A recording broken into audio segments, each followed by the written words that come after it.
Hi, everyone.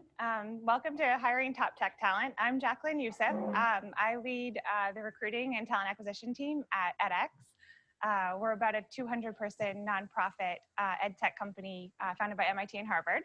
I've been there for about 3.5 years, and I've been in recruiting for about 14. I don't know if I should admit that anymore, but right around there.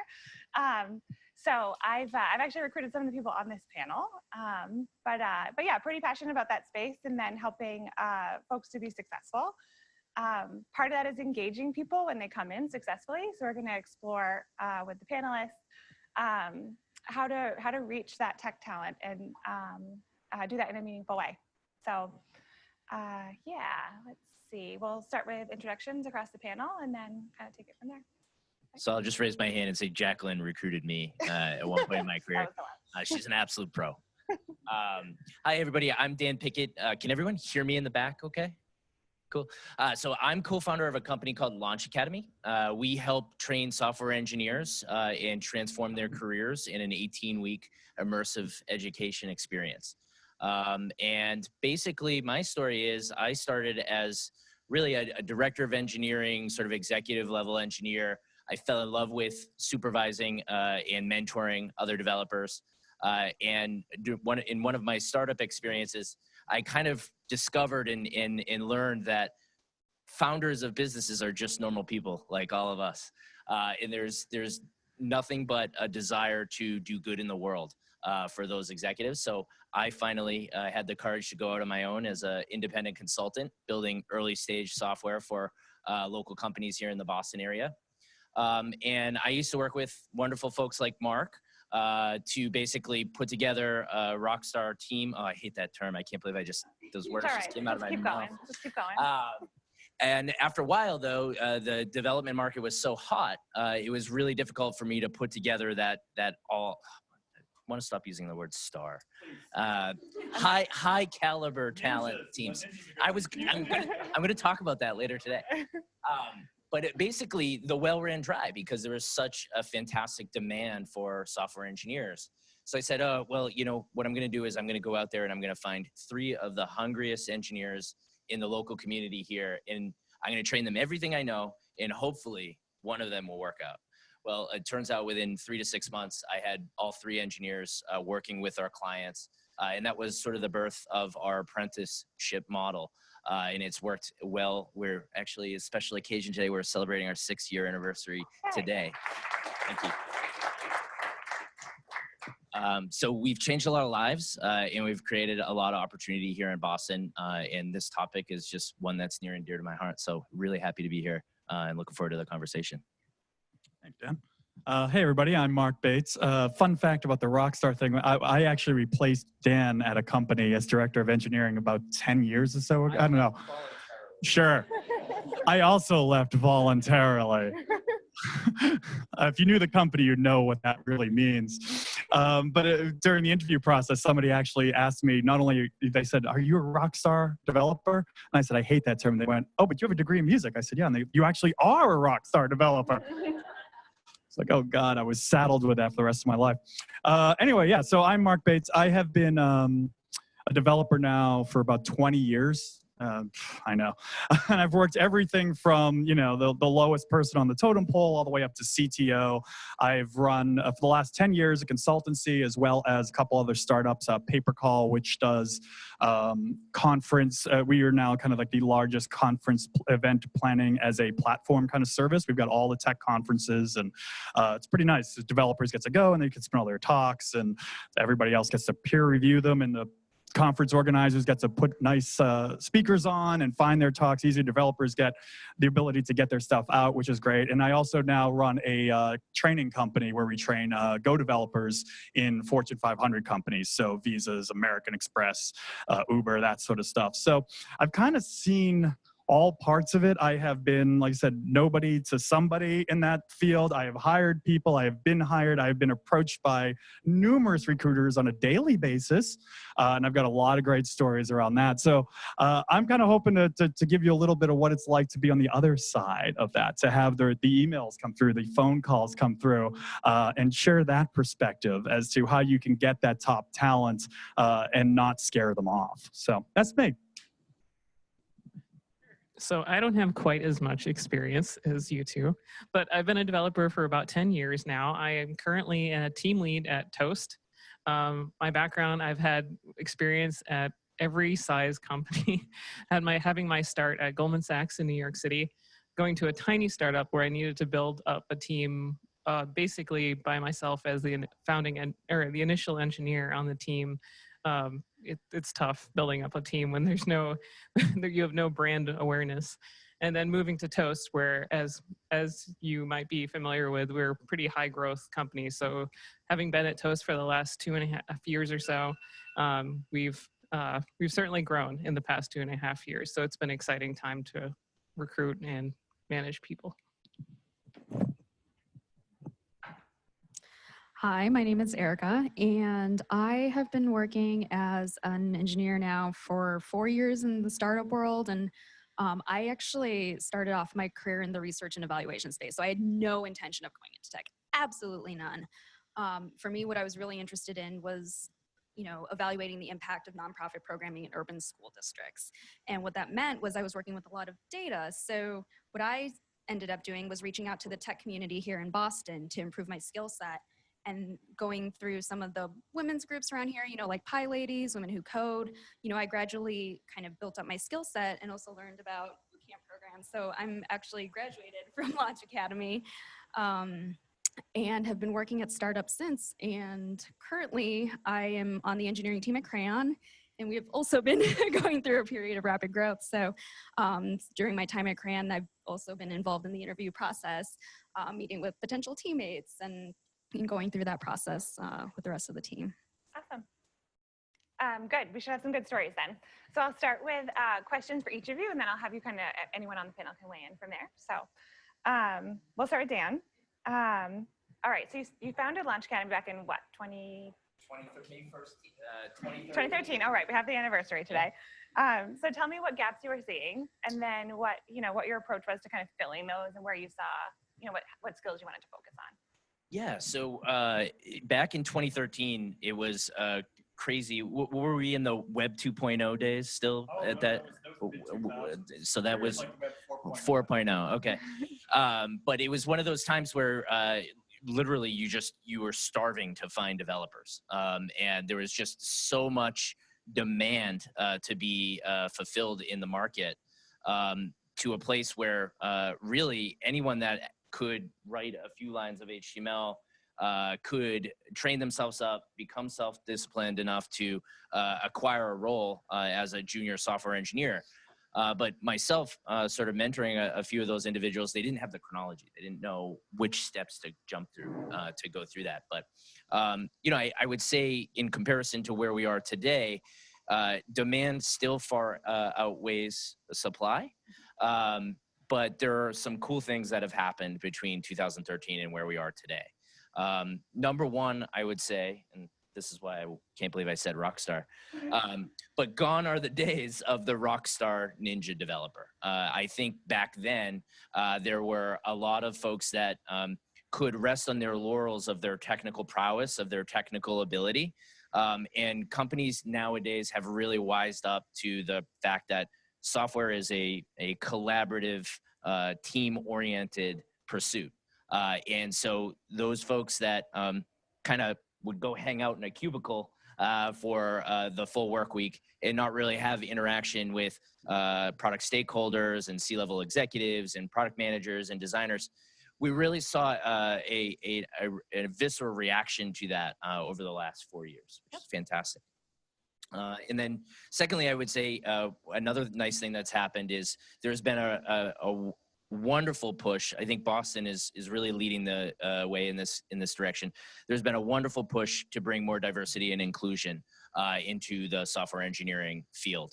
And we're really happy to be a part of that.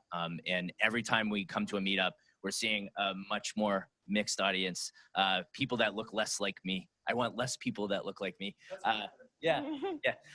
In software engineering. So, and I really think that all communities, whatever tech stack it might be, have really embraced this perspective that people with different backgrounds and different professional histories can yield significantly better software.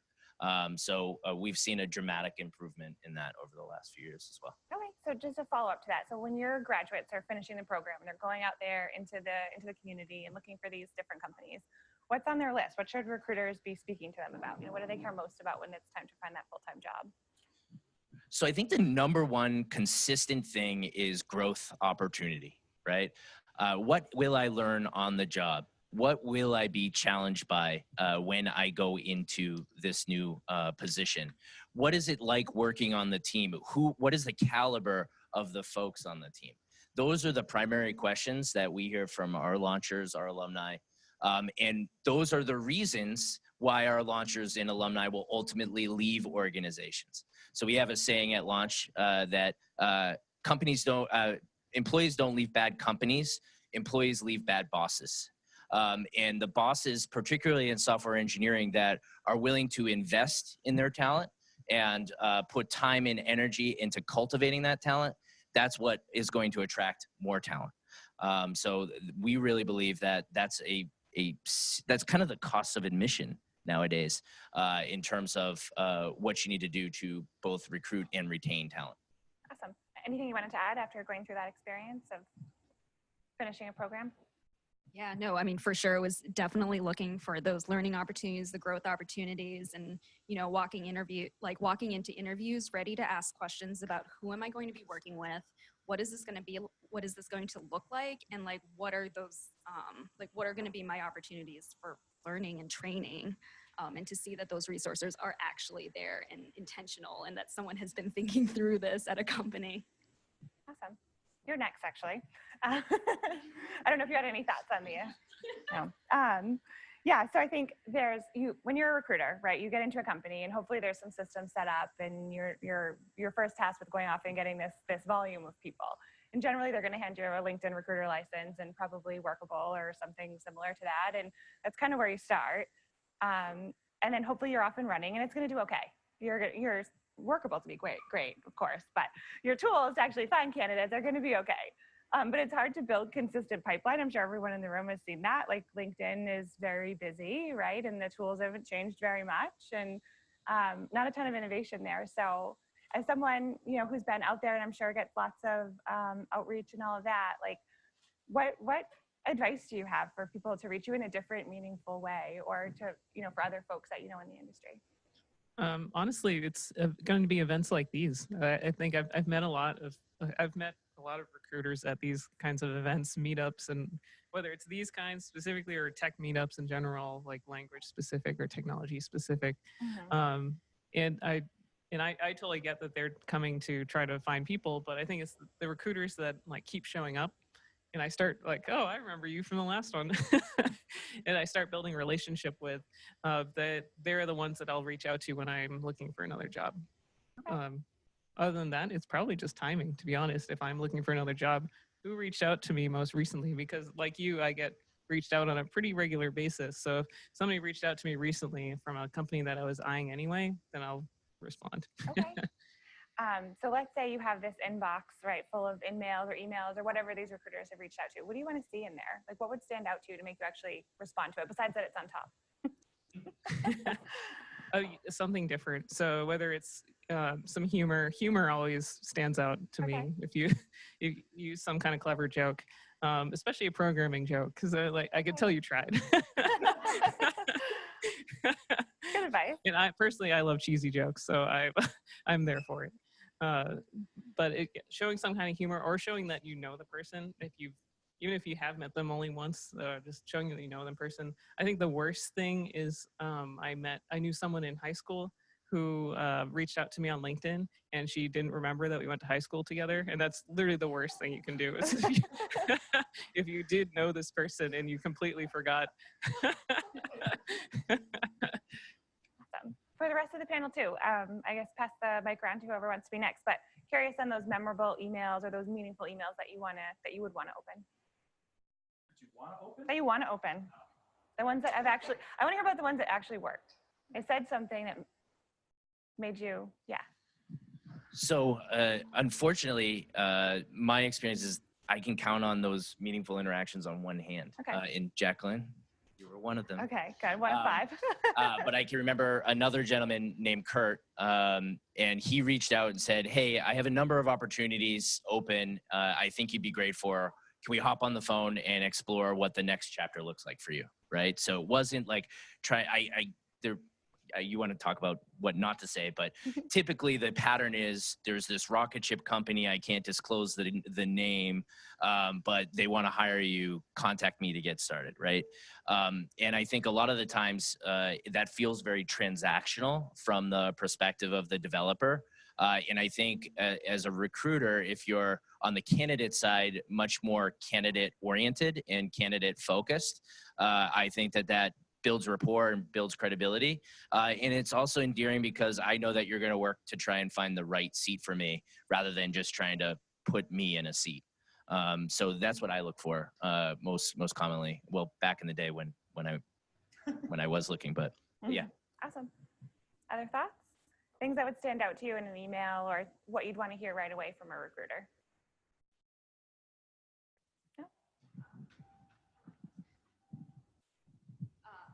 So something that I've actually seen said in some of like the online communities that I've seen is people are very interested in like what kind of the what's next. Like if this is just about like, oh, you look like you look like you would be a good fit. Like it never really stands out so much as like, well, like the what's next, like that it again goes back to the growth opportunity. A lot of folks are just not willing to keep doing the same thing. They're looking for what's next, what's different, where am I going to grow, and how is this role going to support that growth? Perfect. So career focus, something along those lines.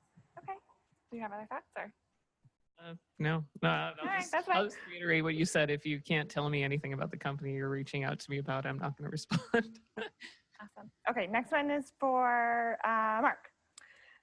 So let's see. So being on the other end of the recruiting process, right? Being the receiver of this outreach, talk to me a little bit about how you what you're thinking when you read these, right? And how you process these solicitations, and then what you're looking to hear from them right away. Yeah. Yeah. They've all touched on a lot of that. I think when I see an email come through, again, like Dan, I haven't necessarily responded to one in a really long time anymore. But it's us. Sorry, I'm not looking. Yeah, I tried that. I've got stories. I just casually archive the email and move on. I know, but it's just, I don't want to waste anybody's time. And, it's sometimes, I will, if I know the recruiter from maybe a past history, there's a couple really great Ruby recruiter companies here in Boston. Now I haven't done Ruby in a really long time, but occasionally I still reach out and I still remember the people. So I do kind of respond back with, hey, just not in Ruby anymore. You can remove me from the list, kind of a thing, and move on.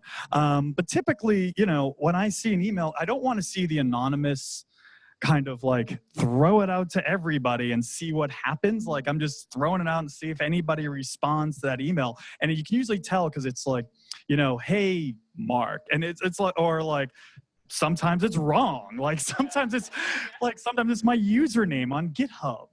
I've had that before.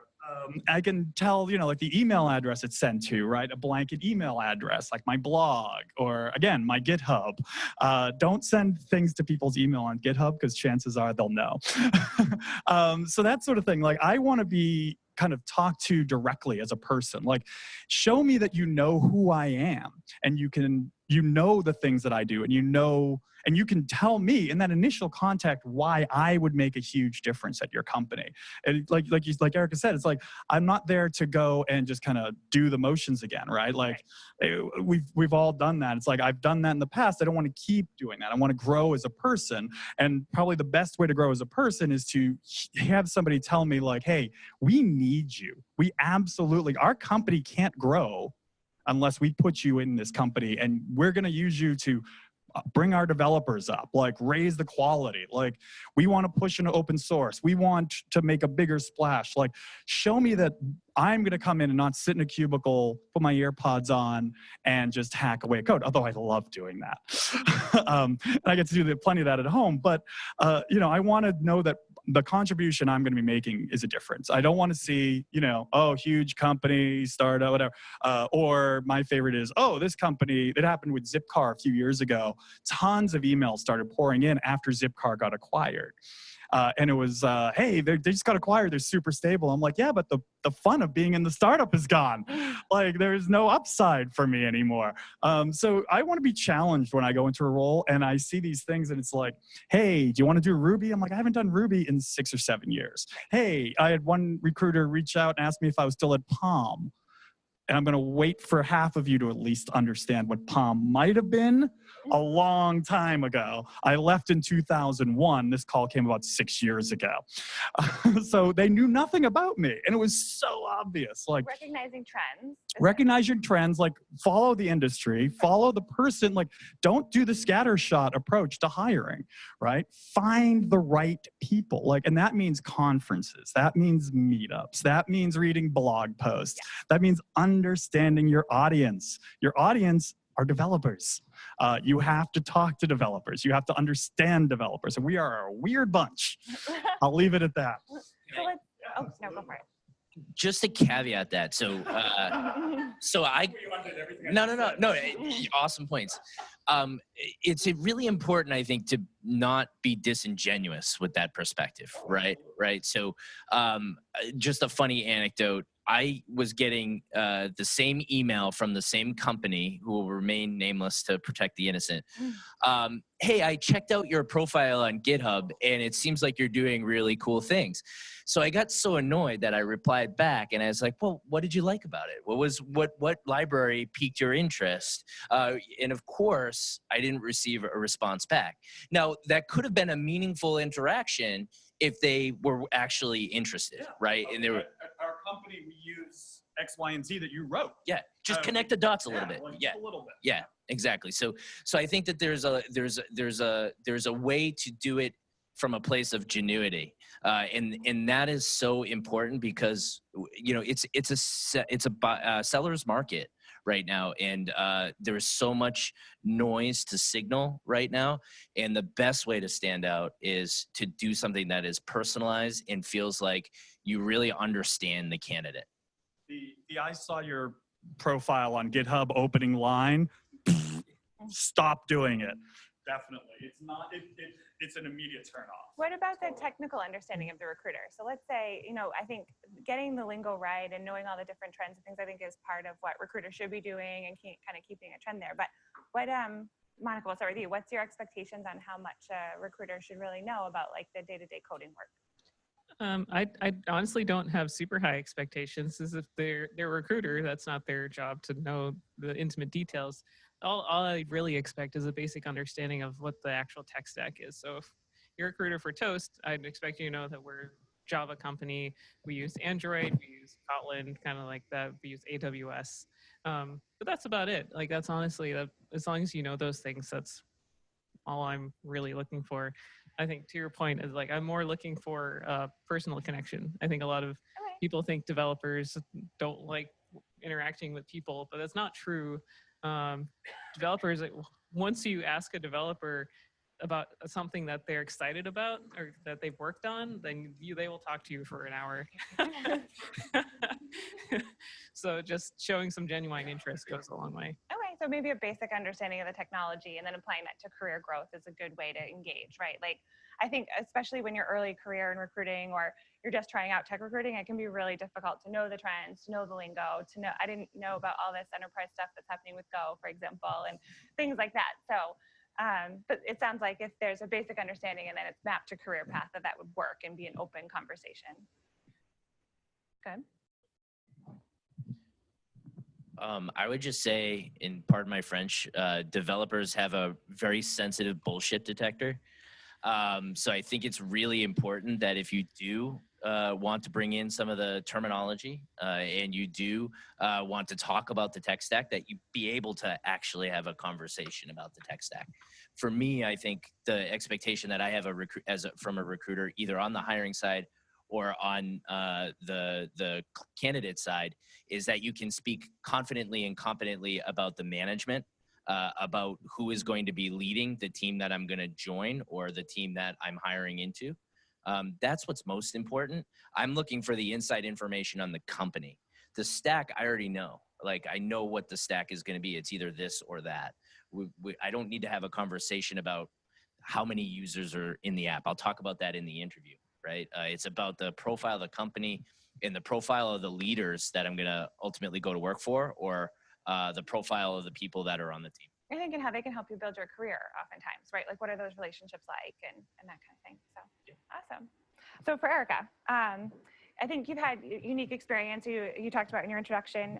When you finished at Launch Academy and you went out there into the interviewing world, what challenges did you see? You know, what were some of the things on your mind as you were interviewing, and that maybe you would have wanted to see from recruiters?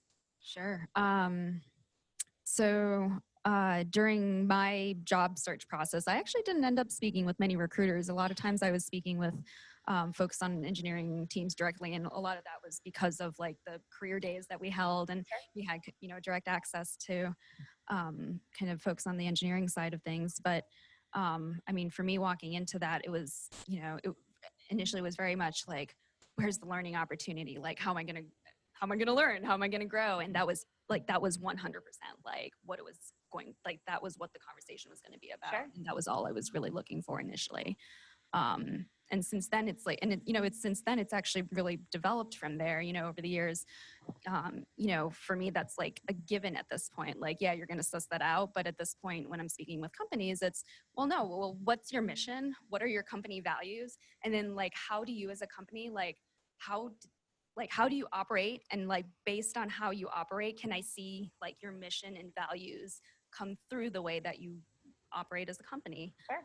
So it's definitely like developed and changed over the years as far as like how I view companies and evaluate companies. Sure. We were talking before that there's a switch in your career where you start interviewing the company, right? Yes, yes, that switch definitely, yeah, definitely especially when you first start. Like, they're interviewing you, and then maybe there's that switch to like, you tell me all about like how I'm going to feel once I work there. Right? Yes, it's definitely like, well, how do you sell this role to developers? Tell me like how you're selling this. So when you were first, I'll go to Erica for a sec, but when you were first interviewing and you were asking about these growth opportunities and training, was there anything that stood out to you? Was there like certain programs that you kind of gravitated towards? So where I ended up going was actually the company that was willing to take me onto a tech stack that I had no experience with. Yeah. So our program was Ruby on Rails at the time, and this company, they were a Python Django shop, and I walked in and I'm like, I've never worked with this before. And they're like, yeah, you'll be fine. And I was like, okay, you know this, you're comfortable with this, you know what you're taking on.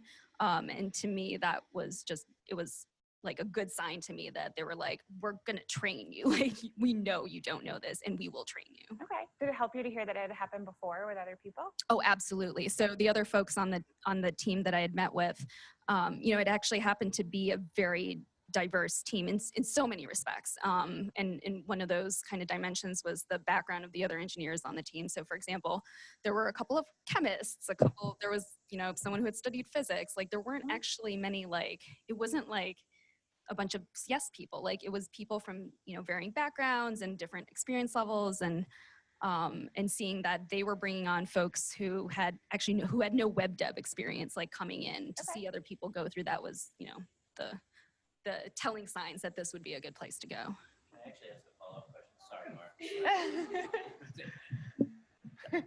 I guess did that endear you to the company? Did that make you stay longer, ultimately?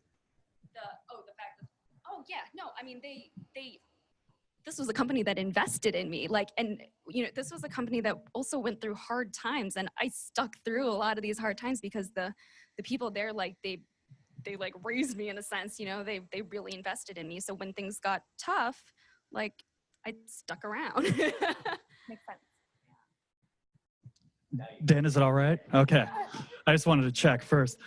Just to actually kind of touch on what you talked about in terms of like, you're brought into a company where you had no experience in the stack. You know, that's an important thing to understand, is especially with new emerging hot technologies. Like, I mean, Django and Python, not new, but it was obviously to you. But you know, a story I could tell you is back in 2006, I was number 3 at a company where we were doing Ruby on Rails, which was not even 1.0 at the time, and there were no Ruby on Rails developers in 2000. There was like 5 of us. There was myself, Dan, and like 2 other people at the meetup. Like there was nobody. So how do you hire in a place where you don't have talent? Like there's just no talent out. Although the recruiters were great with the like, you must have 5 years of Ruby on Rails experience, and even DHH only had 2. The guy who wrote it. And so the kind of thing I said then and I stick by today is, if you hire good developers, they'll learn it. It's like a good developer wants to learn it. A good developer is intrigued by the challenge and the excitement of learning it. So if I see somebody that maybe doesn't have the exact tech stack I'm looking for, but they're a killer developer, she is absolutely coming in for an interview with me, because I know she can probably learn it if she's interested. If she wants to do it, or he wants to do it, or whoever wants to do it, they'll do it. And a good developer is worth their weight in salt. And even if they don't know your technology, they don't know Go, they don't know Ruby, they don't know Java, they don't know Django or Python, doesn't matter. You can train them. So when you're looking, you really just want to look for the talent, not so much the bullet-pointed skills that they have. Oh, they hit all the right skills. Check, let's send them an email. No, like they can learn those skills. They're just trade skills. So I think that touches on a really important point. With wonderful tools like Workable, I think that there's a temptation to screen out candidates on the basis of an algorithm, right? If they don't represent a certain number of years with a particular piece of technology. And to Marc's point, I think as a recruiter, as a hiring manager, you're doing yourself a disservice by not actually checking out that resume and doing the phone screen and really seeing if there is that latent potential and that interest in looking at the new tech stack. So I realize that you have to screen the candidates that are coming through the door, but I think you have to do it in a thoughtful and intentional way. And sometimes the bullet points on the resume not matching up to the rec doesn't give you the whole story. And I think it's important to kind of take a look at the resume, every single resume that comes across your desk. Agree, totally. All right, so let's say that you get this email or whatever, this solicitation is actually good. Recruiter knows their stuff. It's good technology. They seem interested in you. And you're like, I'm going to go on an interview. I'm going to go see what's going on here. On the recruiting side of things, I think we are all really tasked with having a really good candidate experience, because we want to like show off the best thing, but we also want to make sure that there's like a good fit on both sides. So candidate experience is something we think about all the time. So for anyone on the panel, as you step into these interviews, like what are you looking for? What signs do you want to see? What things are you hoping to hear? And who do you want to meet? Just maybe like your top couple of things that you'd look for on an interview like that. I guess I'll start. I want to meet the CEO. And I want to meet the CEO as early in the process as possible, which is not what the CEO wants. Maybe not. It depends on the company. No, they often want they're the last stop before they get before you get hired. Like they're like the final check mark of approval. But for me, like a CEO can make or break a company. And I've seen it so many times. I've seen good CEOs. I've seen awful CEOs. And had I met some CEOs much, much earlier in the process, Dan might know of a couple that I'm talking about, I probably wouldn't have taken the job. Because they didn't inspire confidence. They treated me poorly. I've been treated by CEOs as just a tool at the company. Just shut up and code. And it's like, wow, that's the way you're going to treat me? I don't want to work at this place. So I want to meet as many, or get as high at the food chain as quickly as I can before I sit there and meet everybody in your company. And they're all great people, all 30 people in your startup, they're all wonderful. However, I really want to meet whoever's running the show. And that's a big thing. And the other thing, obviously, is the team itself that I'll be working with. I think it's important for the candidate to interview them almost probably even more, in my opinion, than the other way around, because it really is a marriage. And I think a lot of people look at it from, oh, we got to have the company meet with these people, but what about the people meeting with the company? Right. And I think that's a really important part of it. And in terms of things I don't want to see, so like I said, I want to see the CEO. I want to see the team and meet the team and understand, so I can ask those deep technical questions that I don't expect a recruiter to understand, right? But in terms of things I don't want to see, you know, I don't know. I don't want to see the coding interviews. I'm not a fan of the coding interviews. We can talk about that much later. Coding interview, whiteboarding. Yeah, same thing. Yeah, same thing. Any sort of coding thing. But that's just me. We can talk more about that later. I don't want to see that. I also really don't care about your kegerator. I'm sure it's awesome, but it's not for me. It's, you know, I want you to show me that half your office isn't here because they're working remotely. Okay. Right? And I want you to show me that you've got a great maternity and paternity policy. I want you to show me that you care about your employees and you really care about them, not just like on the surface care about them, ping pong tables and kegerators, and then you're here for 13 hours a day. Like Ping pong table's a little played. Yeah. it's been a long time since I've been in a startup. Yeah. Other thoughts? Sure. Yeah. Yeah, no, I think that's interesting because I actually take a different perspective on that. There is two things that I tend to look for in an interview. One of them is that I'm looking for a fun culture, people that I can hang out with outside of work, because I spend a lot of time at work. I'm not from Boston originally, so I have a pretty small network here. Okay. So I'm looking for like, what's the team culture like? Do they go out for drinks after work? Do they do stuff together? I'm actually looking for that because I want that cohesiveness in a team that I spend so much time with them every single day that I want to be part of a team that enjoys spending time with each other. And there's no surer way to know that than hearing about how they spend time with each other.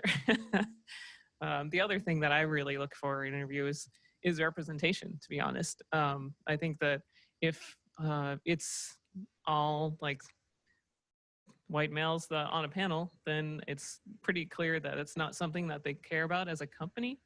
And while that's not necessarily a deal breaker, that's certainly a huge red flag that could be a tiebreaker between that and another company.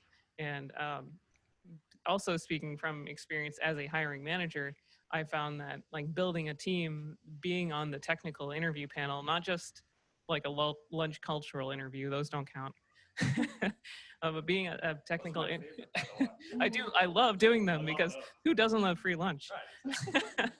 I love doing them, but they should not be the only place you see diversity, because that's another red flag. And I found that like in terms of being a hiring manager and building teams, that's been hugely valuable to me in hiring other people, even if people don't necessarily say they're looking for that up front. It's certainly shown in terms of the representation of people who get hired in the end.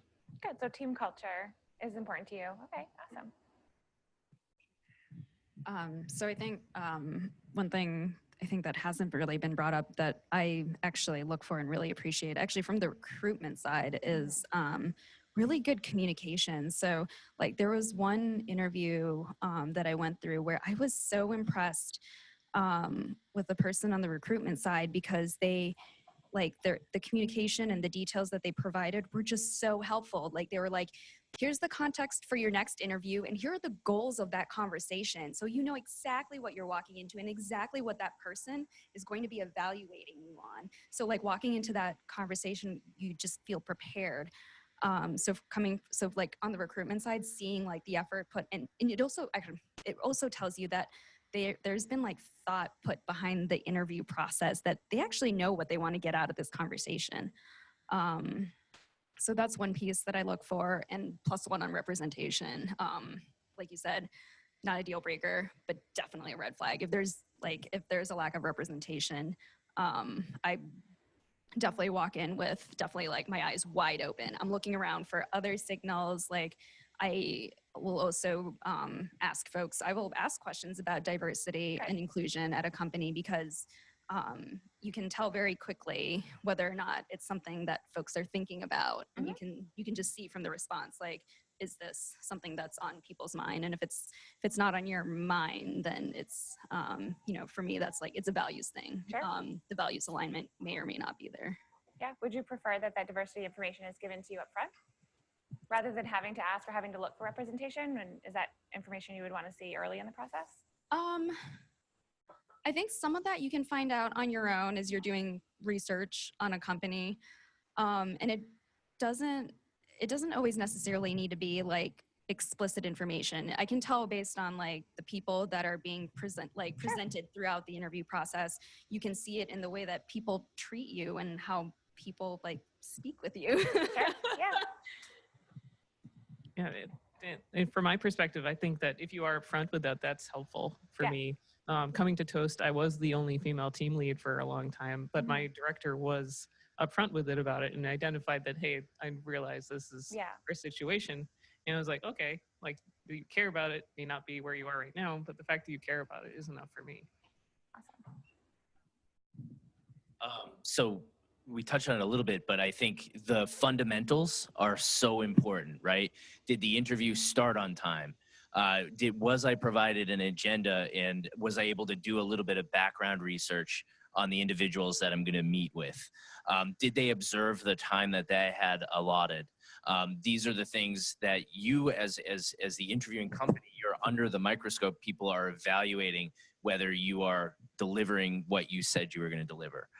So from my experience on the hiring side, one thing I always ask the team is, are we living the rec, right? Are we actually representing everything that's in the job post through the interview experience? So I would say the recruiter and or the hiring manager in the C-level exec, everything that they say is going to be taken with a grain of salt. But it's those folks that you're going to be working with. You want to ensure that those folks are actually validating the rec, right? And saying this actually is what it's like to work at this company.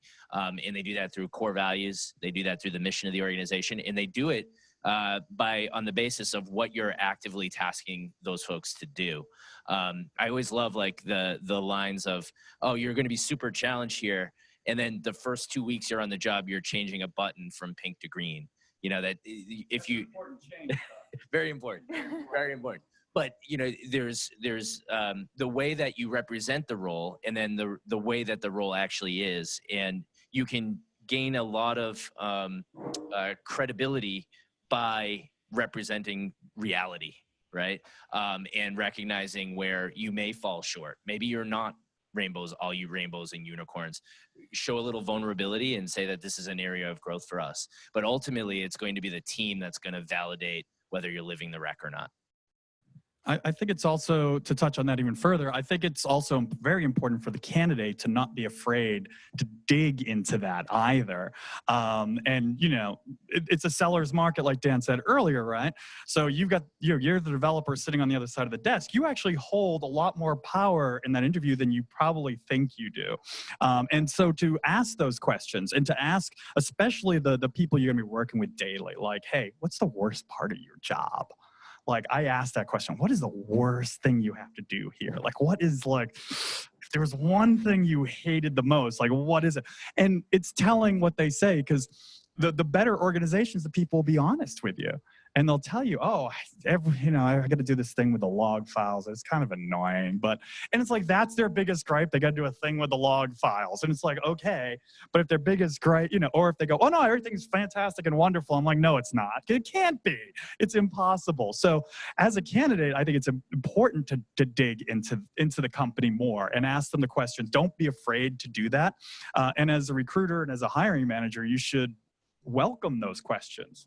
I just, indulge them when they ask, or even ask, when you ask what questions you have for us, would you like to know something, what kind of things would you like? You can open it up to anything and really make sure they feel comfortable asking those deep questions. Because like they said in the intro, the first 6 weeks makes or break the company, and if you come in the first 6 weeks, it's all just nightmares and hellscapes, you're probably going to get out really quick. And it would have been nice to know that. So it's an important part of the interview process. It's a two-way street, really. Really, yeah. Realistic and transparent, I think, is something we talk about a lot in our team. Right? Yeah, I mean, they ask you all this, reverse. You ask us all those dirty questions, right? Like, what's your greatest weakness and all that sort of stuff, right?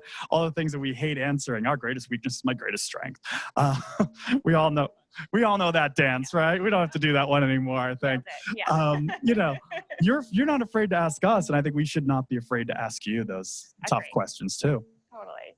Okay, so let's say that you go on this interview. It's a good day, right? They're in line with your values. Recruiter's on time. You have a good sense of the job. You think they're going to invest in you. And now comes to offer, right? And it's like, okay, I have to make a decision. I think I might go to work at this place. The person you're going to talk to is most likely going to be the recruiter. What do you want to hear? You know, what are the things that they should be talking to you about, and what is going to help you through that decision process? You always seem to have something to say. I guess I do. I'm sorry, but I don't think the recruiter should be extending the offer. I agree with That 100%. If the hiring manager wants me on the team, or if I want someone on the team, I'm going to have that conversation. And I'm going to be very transparent and genuine about, this is the salary that we pay. This is what we have on the table for you. The team loved you. Here's what we loved specifically, right? Here's why I loved our conversation. Look, the offer is the most exciting part of the interview opportunity, right?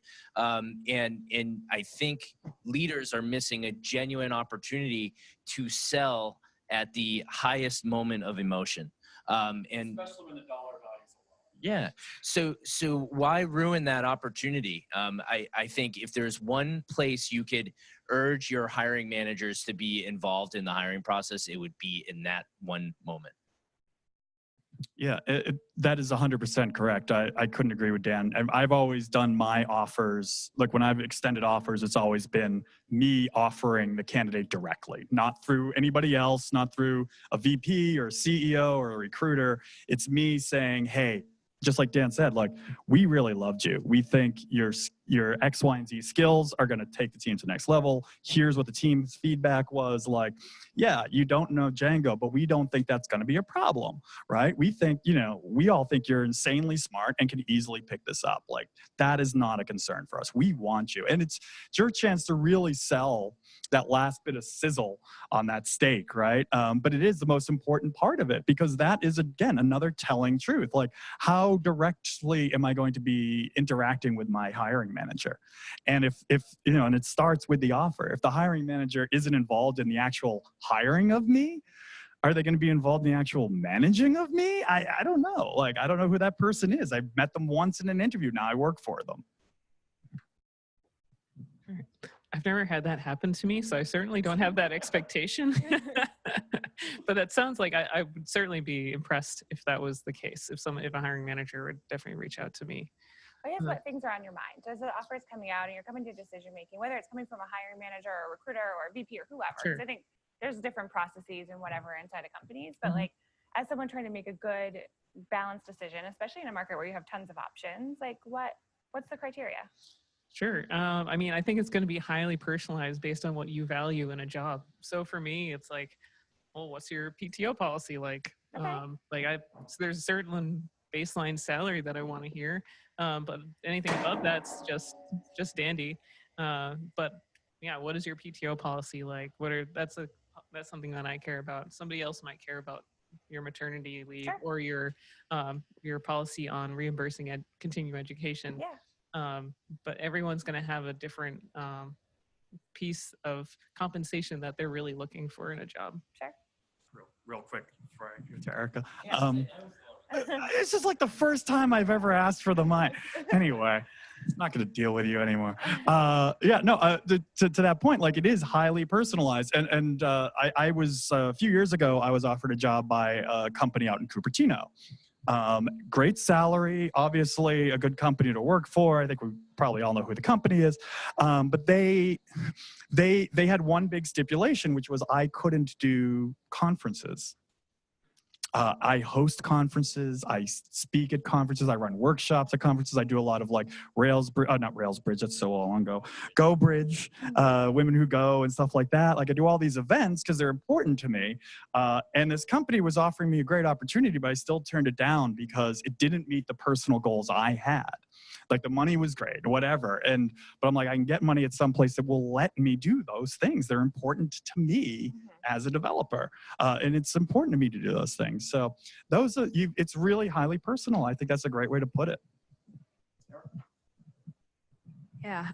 So yeah, absolutely. Totally personalized. But I mean, some of the things that like I look for, so for example, like I'm not currently interested in parental leave policies, but if you have parental leave policies, that means to me, that signals a company that cares about its employees. It's thinking about having a broad workforce. Mhm. I'm also interested in seeing compensation for professional development, because that means you're developing your talent across the board. I'm looking for these signals that this is a company that's investing in its people and that actually cares about its people, whether they may or may not pertain to me personally. I still look at those just as signals for, Yeah, again, bigger other picture companies. things, right? Exactly. Sure. Absolutely. Do we have a break at this point, or we're gonna? Okay.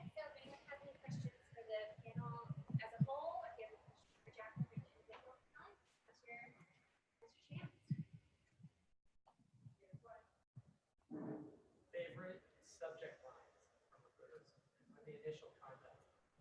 So subject. Go ahead. Just another piece of recruiter spam. Although it doesn't really make it through the spam filters all the time, but. Gee. Oh, there's so many. Come back to me. I'm going to think about this one. I'm running through the world of next crazy stuff. Yeah, I don't. So LinkedIn trains you that you have to have a good subject line. So recruiters are always like, what am I going to do to hook, right? So is there any that stood out to you or that you remember? And then I remember off the top of my head, the ones that stand out are the ones that are always just cheesy jokes. Yeah, we do a lot. We do some cheesy jokes at edX. Yeah. Got it. This is so bad on so many levels. Matt, I have the perfect C# job for you. That was the best one. My name's not Matt. Oh, effective. Oh, I thought it was the silliest, goofiest one. Never mind. I'm going to go But back. you remembered that one. Sorry, that was my bad. I misinterpreted the question. All right. But it's still a great subject. It's all noise to me. It's all noise. It is. Yeah. Oh, okay. That's the problem is I'm struggling to think of one that maybe open it. So our best one effectively. that we sent out edX in recent history was "Summer is here and so is opportunity." That thing opened like no one's business. Rows in the back got that one. I think the response rate was 70%. It was just boom, summer, it's nice out. And it was a VP job, so everyone opens those, but yeah. I get feedback that, and I'm a total email marketing nerd. It's something that I've kind of gotten into coming from a development background and becoming an entrepreneur. I like the FOMO strategy, which is you're probably not looking, but I thought I would send this to you anyway. That one, yeah. Something like that indicates that if I don't check this out, then I might be missing out on a unique opportunity. Something like that Yeah. can be effective. Yeah, I like FOMO. That's a great idea. Were you gonna? Yeah. Yeah, so building off that, what's better, more details or less details? More details about of those details, more or less, of the position or the company? Both. So I want you 4 paragraphs? Yeah, What? you have one shot. You have one shot in my inbox. If I open the email at all, you best put everything in there. Don't play I got this great company and I can't tell you the name and they're on the seaport and you'd love it. No, tell me the name, tell me the position, tell me all the details you can possibly send in an email, because otherwise I'm just gonna be oh, it's just another company. You're not selling me by hiding it. To me, I don't care about the secrecy of it. You cut to the chase. What are we talking here? Does it help if they 100% agree. personalize that to maybe something you have in your profile? There's details, but they've matched it to something you said you care about. Oh, absolutely. Yeah, I mean, Yeah. Will you read it? I mean, and see it. yeah, that kind of thing. tell me you know me. You read you use my tools, or you listen to a conference, read a book or something. I don't know. But. Yeah, I agree. I think, if you look at my background, oh, I see you have a history in fintech. Right. Or, oh, I see you did a talk on Elixir. Have just showing that you've looked at my profile. Even Helps. a little bit. Yeah. Just one last thing on that. Shut up, Mark. Matt. So one thing that I have learned in my foray into email marketing is this idea of hook, story, offer. And I think a lot of the times with recruiters, there's just the hook, and there's such a desire to get a reply and to spur curiosity. but I'm not going to reply if it's just the hook, right? If you just got my attention with the subject line and then there's no substance in the body of the message, the story is missing, the offer is missing, it's going right to delete at that point. And then the word stealth mode or the word stealth mode should never appear. That also means no money. Yeah. To developers, we read stealth and we hear no money. So just something to keep in mind. On that note, yeah, having worked at a startup that failed, that's something that I look for now. Is that how promising is your business? All right, got it. No stealth mode. In the orange right back there. Sorry. So kind of going off of that, earlier you guys alluded to it'd be great if a company would invest in you, right? It's really intriguing for a company who says, you don't have experience in this, we're going to train you. What if that training is like super valuable? What as developers would you give up to work at a company to learn like a skill that was super valuable? So as recruiters, what can we offer you to less money, less benefits, stealth mode, whatever you want? Often it's the training that is the hook. Yeah. Yeah, we don't want to give up anything. I think we're in a market where they want it all. You don't need to. Yeah, we don't really need to.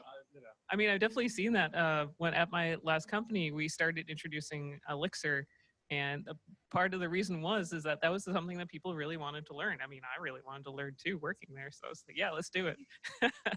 But what we found is that there were some people who would give up like brand recognition or having maybe not an Amazon level salary to go work on a technology and build experience in this technology that they had an interest in. Yeah, especially kind of in the first half of your career, I would say. Like when you're still trying to build yourself up. I know I have done things.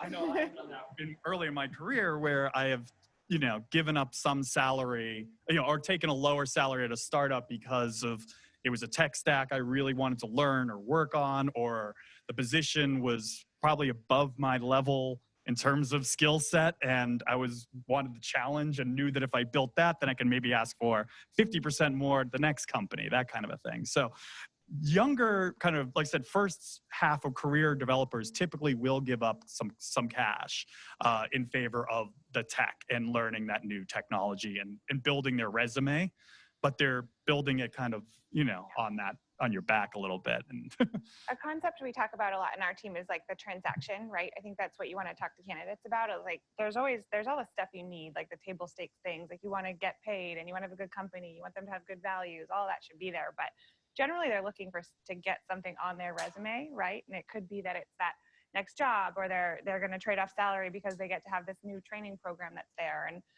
transition into something that's newer. So I think the recruiter's job is really to find out, like, what is that transaction? What does this person truly want that they're going to be able to trade off? Because at the end of the day, none of us sitting here have everything perfect in our comp package or at our company. Like, we're all working on things. There's a lot of young companies in Boston, and we're emerging as far as D&I goes. But for candidates that can get everything, like, what's the thing they want? What's that hook for their career and to move them forward? And it is going to be deeply personal.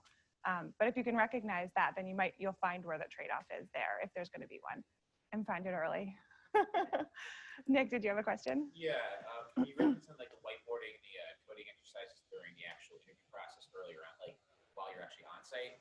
A lot of companies use kind of a coding exercise as a prerequisite. What are your thoughts on those, and what does that like tell you potentially about that organization? Okay, I'll start. I got a lot of issues with code things. My biggest complaint typically with them is, and I'm not necessarily against them per se. I wouldn't do one now in my level of my career, just the stage I'm at. Certainly if I was fresh out of school, first year or two, perhaps I would. The problem more is how they're executed than anything else. They're usually executed in this way that's not your real life execution at all. It's do this on I did one company that wanted me to whiteboard compilable Java. Like they took a snapshot of it and they tried to compile it later. Oh yeah, no, anyway, exactly. That's an awful experience. I am not going to be writing Java on a whiteboard daily. Like, that's not my job, right? A lot of times we're like, here's, sit down. We're going to give you a computer that's not yours, tools that aren't yours, system that just isn't set up for your way of working. We're not going to let you Google. We're not going to let you look up docs. And we're going to ask you to program something you'd never program ever. Like, you're coming on for a web development role, which is 90% putting stuff in a database, taking stuff out of a database. It's like, and they're like, okay, now we need you to build a linked list. And again, same company asked me to figure out a way on the whiteboard to deliver mail from one end of the universe to the other end of the universe if it was broken into these like grids and stuff like that. I'm like, am I going to be doing that in this job? Or am I going to be like displaying, welcome Mark on the web page, or changing the button from pink to green, or whatever it is, or green to pink? So that's my biggest problem with the coding things, is they're done in a way that's not typical of the job you're going to be doing. It doesn't put you in a position it doesn't set you up for success as a candidate. And all it really does is kind of push this, I don't know, from a candidate's perspective, I always feel like it's being like, look how much smarter we are than you, because we can solve this. We all pass this test, and it's like this magic test you have to pass to get into this company. And it's like, I don't have a CS degree, and I would fail, and I did fail at all those interviews because they're not what I do. It's not how I work, and it's not the knowledge base I have, and it's not the job I'm applying for half the time. You want to say something? Sure. Yeah, I mean, I actually do like whiteboard interviews, but assuming they're done well, because like, to your point, like, you don't expect compilable code on a whiteboard. I know, that's true. I've heard of that too. It's awful. But one of the things I do like about whiteboard interviews is that I've probably used a half a dozen different languages at this point in my career. And I like that a whiteboard means that I'm freed from the syntax of a particular language. Because honestly, like, sometimes I forget that, this is something I can do in Elixir and not Java, or I can do in Java and not, or this is a Ruby specific feature, or this is a JavaScript specific syntax. So like sometimes because I worked in so many different languages, I can't remember at the exact point of an interview, like what is. Architecting it out, that's what you're talking about. Like yeah, drawing boxes, how you kind of flow this, that's fine. Or even pseudocode, as long as you aren't expecting language specific features, like, I'm expecting you to use a string builder for this. So I think that whiteboarding can be really great because it just assuming it's done well, it just evaluates your ability to work through a problem. But yeah, it does assume that you're doing it well. Also, I'm very opposed to take-home exercises. You don't like those? I do. I hate take-home exercises. Why is that? I've got a life. I see. Okay. Yeah. It's also a level, like, you got a life, and it's also, how do you know I didn't cheat? I know it sounds silly, but like, it's true. If you go home and write a web crawler, I can Google web crawler, and I get all the information I need to build my own. Yeah, but what are you going to do on the job? Not build the web crawler. Right. You're not going to build the web crawler, but you're going to look. If you're going to do a coding interview, you should let them bring their own laptop. Let them Google, let them open up documentation, let them play around, let them stumble through the problem, and make it okay for them to stumble through the problem. Because that's what real coding is. Real coding is stumbling through a problem and reading a lot of docs and Googling the hell out of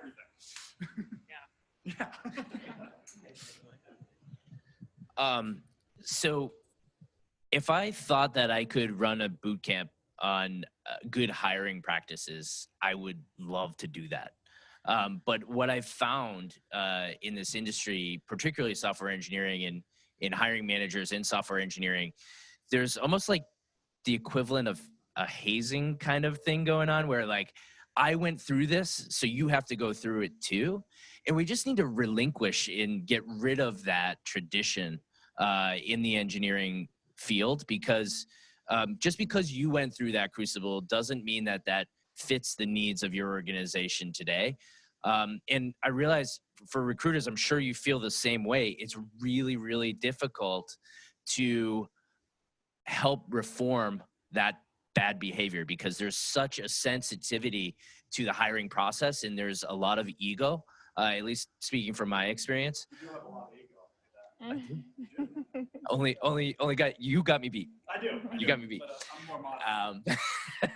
But I think it's one of those uncomfortable conversations to have with hiring managers And I think it's uncomfortable for a candidate coming into the job to be able to share, like, look, that process wasn't awesome. Like, I love the company, but you really shouldn't do that. You're probably scaring away some great candidates. You know, if there's a way for you to open up that dialogue with the hiring managers, I really do think that the way in which we vet our candidates is just so broken and not good for the industry, particularly from a D&I perspective. I hear from women in our program all the time that whiteboarding is the scariest moment of their professional life. And you're interviewing for a company that wants to hire you. Do you really want that moment to be the scariest moment in your life? Like, that's just broken. There's something wrong with that. It's definitely set up to fail. Yeah, Absolutely. How are we doing on time, Whitney? Up there in the black. I just wanted to ask you guys talked a little bit about looking at a whole resume, not just looking at the tech stack, really being able to identify those really great developers who learn. What do you look for in those resumes in that moment, or talking to a candidate? What jumps out as like, okay, this person can definitely do this job regardless. Any sign of continuous learning for me. That was Yeah. exactly what I was just about Yeah. to say. Any sign at all. Desire Yeah. to learn. And Yeah. your resume, your resume will absolutely show it. Learning, Yeah. 100%. I think Show me that you want to learn. yeah, I mean, for developers specifically, I think like some other indicators is like using different languages or switching between languages and jobs, any sort of like courses they've taken on their own, boot camps that they've done, outside interests that they have. Not everyone can do that, but that's one thing. Any open source contributions that they've made, conference talks, yeah. Yeah. And I think you can see that at all levels, because I think in engineering it's changing so quickly that you have a community of continuous learners, right? They're constantly doing that. So yeah, I think it's like from when they start the boot camp to later on when they're doing continuous ed, all of that, like those signs are usually where you're going to get, you know, the good ones that will come in and help push things forward. And yeah, sorry, I stole that question. No, but it was the answer we were all about. Well said.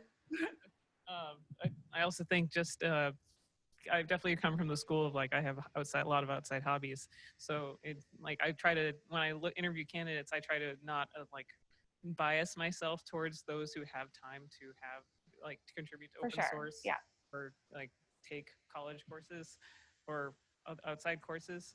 So like what I try to do to try to suss that out is have a conversation with them and see how did they identify something in their current job that they had the initiative to fix themselves. That's like something that I often look for. totally.